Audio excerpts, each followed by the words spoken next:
because if you think you're dying, They're like, can we get some blood work? You're like, that's really funny. Yeah. So they go, and I got blood work. I came at X-rays, blood pressure, heart, everything, and everything's fine. okay. And my doctor was like, "You're smoking weed, 24 hours a day, and you're smoking cigarettes 24 hours a day, and the amount you're smoking, you're gonna cough up blood." Yeah. So so now I'm back, and I got a psychiatrist, and I am on a little Ritalin today for second day, and I'm gonna go back to this place in a month. And where we were looping, just the idea of like was this the first time you felt like a psychiatrist brought up the idea of OCD and... No, 2 years ago when I went to this place, it's a trauma place. They have the best therapists in the world, and it's the greatest place I've ever been to. And I've been to 5 in my life. And they... It's called BetterHelp.com. Promo code Whitney. Do you have BetterHelp? I love BetterHelp. Yeah, I love BetterHelp. BetterHelp, yeah. You can go just to Arizona and just get BetterHelp from a hotel in Arizona if you wanted to be outpatient. Yeah, but they match you with your therapist. 48 hours or less, you will get a response. You can switch at any time. At any time. They're constantly adding new therapists. This is not. You know what it's not? Yeah. It's not a crisis line. It's not self-help. Yeah. Anyway. Go for 30 more seconds, and then we're gonna... Yeah, so we got that. Virginia, like I was listening to satanic death metal. Correct. And my nice public school teacher mom was just like, honey, could you turn it down a little bit? I said, so, I wasn't like running around town stealing stereos and smoking crack or whatever, but I was doing that. I bet. In Georgetown. In Georgetown. Yeah. Rough streets of Georgetown. Oh my God, it's insane. Georgetown is fancy as shit now. Georgetown used to be cool. You walk down now, it's Restoration Hardware. Yeah. There's a J. Crew on every corner. Oh my God, 14th Street. Well, you know what's funny is I was there this weekend, and at one point I went and did this thing, the City Lab thing, and then after that we were all like, yeah, let's go to lunch. So we went to Jose Andres' place. I think it's called Jaleo or Jaleo, something like that. Anyway, it's on 7th and E. And 7th and E is where the old DC Space used to be. DC Space was the old archive. And we were standing outside the restaurant. I didn't even realize where we were. And I looked, I'm like, 7th and E? Wait a second, this is where DC Space... And I looked, and it became a Starbucks. Oh, God. I know. It hurts my heart. Isn't it hard? It hurts my heart too and much. 14th Street's bananas. Yeah, no, it's fancy. There's lots of like bistros, like Parisian bistros. It really stressed me out. I went there, Le Diplomat. Yeah, that's right. That's right. Yes, I was that's just there on Friday night. Super fancy. It hurts my heart a little bit because you used to be able to say like I'm from DC and people are like, oh yeah, that's badass, and now they're like, cool. So you love Banana Republic. It's changed a lot. It's very preppy now. Actually, the old 930 Club I think became a J. Crew. Oh, that makes me It's right there. Go to 9th ill. and F. That makes go to me 9th. apoplectic. So 1 over 9th. Let's burn go it down. To F Street. Burn it down. I love you, J. Crew, but 9th come on. and F. Hold on. You can't do that. Go a little bit more over, middle of the block. Anthropology. Oh. Or no. They sell denim jackets J. Crew there with birds on them. That's now. it. That right there. That's the old 9th. I have the best one on the planet. He has bad. Who's this Bobo orthodontist you're going to? He has bad bedside manner. Not okay. And what he does, he's done it before. Is he does something to Think his about how crazy mouth. you have to be to just like stick your mouth into your hand into like children's and teenagers' mouths all day. There's something off about it. I couldn't be a dentist. I love watching people get their teeth cleaned. Like when I was I remember I had headgear when I was a kid, and I swear I've talked about this on stage before. Like that the orthodontist used to take Polaroids of me and put them in his pocket. I swear to God. Really? I'm dead serious. I'm pretty sure that happened. I could see. I could headgear. see. Do you notice that just kind of went away? No, Isla's got a headgear. Really? Yeah. Okay. She never wears it. Dude, and that's why we're having problems with this. It was like half of a fucking basketball rim. I would just cut myself on it all the time. Oh, she hates it. It's a nightmare. She hates it. And she's gone in, day before Christmas, she goes in and he puts spacers so that she can't bite down. She's got tactile issues. I have tactile issues. She loses her fucking mind, right? And what does that mean exactly? Tactile, there's certain things I don't like on my body. Oh, got it. Yeah, I freak out. And so I got my tooth fixed in the back and it gives me anxiety just thinking about it. It's bigger than all the teeth in my mouth. And you can feel it. And I can feel it. And it's shaped different.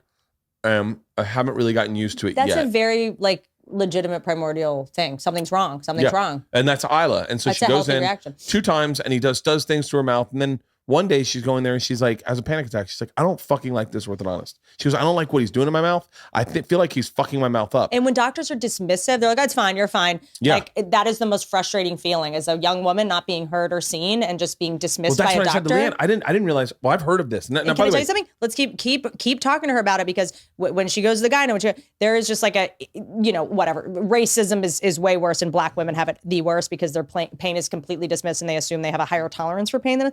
But I went in, I had really bad migraines for the longest time. I had all these like health problems, and they just go, "Oh, it's IBS, it's your period." Like as a woman, they will continually, male doctors just like dismiss your stuff, and it's the most frustrating. Porn. How do you know if they're? It's your individual decision, right? It's I always like feel I like don't want to eat McDonald's, right? Because I think but my niece eats McDonald's.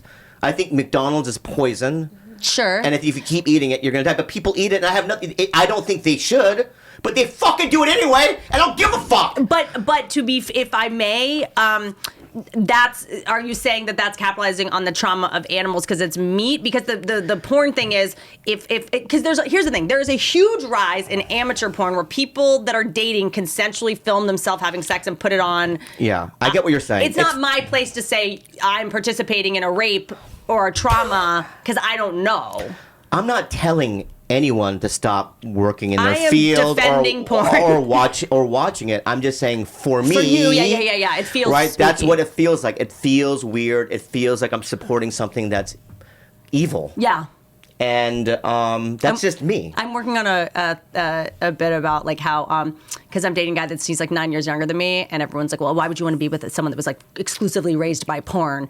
And I guess I'm just like, no one talks about, and you're talking about it now, the negative effects of porn on men. And like he has all these fears that I've never seen in a man. Like he won't let me alone with the pizza guy. Like he gets really nervous. It's really funny. He won't let me hang out with my stepbrother. Yeah. Like he's really stressed. First of all, he won't let me do the laundry. He thinks I'm gonna like get Comedy, which is sort of like, can you get famous at 21 from YouTube? Yes. Should you? Maybe not. I wouldn't want anyone to see any of my comedy from when I was 21. I saw you do stand up once. When? About 7 or 8 years ago. Oh God. I was at, my cousin was doing stand up the same night you were. His name's Tim Hanlon. And he was doing stuff. It was at the Comedy Store. Really? And I think you just kind of popped in and did a little thing. It was like working on new shit, just bombing. It was fucking hilarious. You Oh. did the thing about like, do midgets have night vision? That whole thing. I'll never I don't forget think it. we can say midget anymore. Oh, sorry. You I said think it that it's- night. Shit! That was 7 years ago, and it's not on Twitter. I Sorry. deleted all my own tweets. Okay. Oh, the You can Google, edit your own How fucking when thing. you Google things, the auto thing? Oh, Right. yeah. I think I was practicing like a late night set or It something. was really funny. Oh, God. Thanks. But I do think, though, putting yourself... There's a like more. Yeah. Well, It's utterly sexy. yeah. So, and pigs do the same thing. Right? And there's so many animals do the same thing. Sure. So, I've been maybe you know what? Maybe you're- I'm newly sober. I think you're right. Wait, stop. Maybe I'm on a pink cloud. Stop. All right, let me just say, right? Pink cloud is what they say when you get sober and you're like suddenly everything's clear and you feel really good. Right, and then it goes away. So, Doesn't have to. maybe I'm on a pink cloud. Maybe I'm. I think you're seeing clearly. I think that you're I seeing. feel like I am, but I feel like I'm not as well. No, you know what I mean? you're not. You're not. It's more like to say all this to me is just like this is my shit. Like my main drug is animals at this point. Yeah, like yeah. you know, so I'm with you. No one is more with you. But the one thing about the animal thing is when we adopt animals, get farms, have all the pigs and cows, we are setting ourselves up for future heartbreak. And that's the place I am right now in my life is going like, I have all these dogs and animals in my life that I love so much that are going to die soon. And that is going to fucking, I've talked to my therapist about it. I'm like, when Frank, right over here, if something ever happens to Frank, he's going to live forever. I am like planning a heroin addiction. I was like, I'll just do heroin. You can be there for like a month because I'm afraid of the amount of pain. Like most of my fear in life revolves around what's going to happen when my heart gets broken by my animals. Cause it's kind of the only thing that can hurt me anymore at this point because I was born with a broken heart. My heart's been broken so many times by people that now it's like the pain of losing an animal is unlike anything else. Well, you don't save their hair, saliva, toenail. That's what I do. Save their saliva. So I can clone them. With what, Clone. business? Clone. No, cloning is real bad. No. The process of cloning is really inhumane, and you're getting. I don't know what do you mean the process? The process, the way that they clone dogs is ask your relatives. That's where they do it, and they basically take a dog who's like the surrogate dog. They put an egg in it, and they have like 5 or 6 pups. They have to do it by cesarean section. The surrogate mom does die. Most of them are wonky duds, lemons, and then you get one, and it's still like a little off. It's like there's just so many dogs that need to be rescued. There's so many dogs that need home. You don't need to. And everybody who clones their dog, I'm like, your dog sucked before. Why are you making another one of your little? Okay. Think about the people who clone their dogs. They were already weird alien breeder dogs in the first place. Yeah, I love my dogs more than humans, and you're right. And one of my dogs is 12. Yeah. And I keep looking. I pet them every day. And you can give it NAD. The NAD, which is the really good for humans, the anti-aging thing. There's some evidence that it works in dogs. And I thought it was NDA. Like NAD. You have to sign an NDA. You signed an NDA before you came in here. That's the main. Yeah, Okay. it's hard, but I think it's but no. What I'm hearing is this incredible recovery because you're like thinking about animals and the things that because happiness is an inside job. Sure. That's what he said, and I go, what? No. Like, he's not hungry. Yeah. And I go, yeah, he's a good friend of mine. He's like, no, you don't know him, right? So I FaceTime Burr Kreischer, right? He By picks the way, up. how about this? Whenever any comedian FaceTimes another comedian, you run into you're ambushing me with a fan of mine. Right. Yeah, so always. that's exactly what it is. So, but the question is this, right? And Bert answered. I go, hey, there's a fan here, right? And then I hung. He was super nice. I go, thank you for picking up. I hung out, and they treated me different, right? But am I doing it for Bert to reach out to a fan, or am I doing it to brag that I know Bert someone you'll Kreischer? never see again. Yeah. So what am I doing it for? Honestly, to get the exchange over with. I think so. You're just trying to get it over with. That honestly is I'm bragging. I'm fucking bragging. It's the fastest way to get out of that situation that you're in an imbroglio. Is that how you pronounce it? You're in a morass of this person where someone's like, do you know this person? Now you have to prove to them. No, comedians are obsessed with justice, and someone just accused you of being a liar.